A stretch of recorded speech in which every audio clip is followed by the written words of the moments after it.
हाणे असांजी पार्टी खां का शइ मिलंदी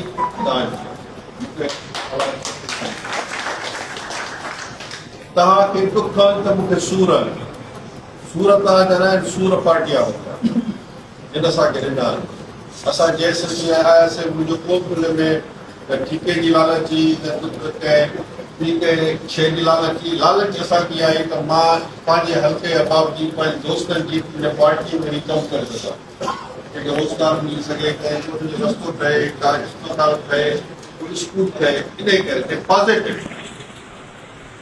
इहा शइ मां गारंटीअ सां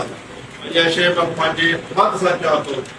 पीपुल्स पार्टी जो को बि वर्क कनि या लीडर इहे पंहिंजे माण्हू खे उहा शइ न पहुचाया जे मूंखे ॾिना त माण्हू पहुचाया उन में हिकिड़े पैसे जी बि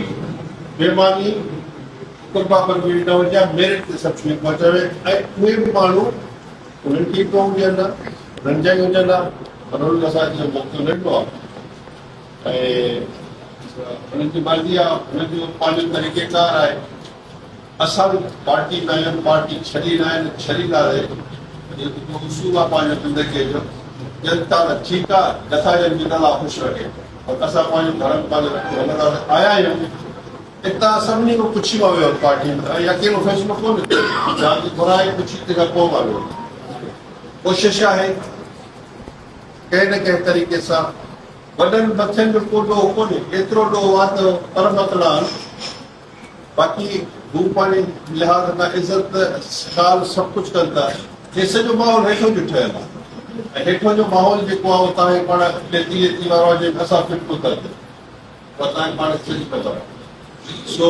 इहे तव्हांजा डुख इहे मुंहिंजा सूर गॾिजी पिया आहिनि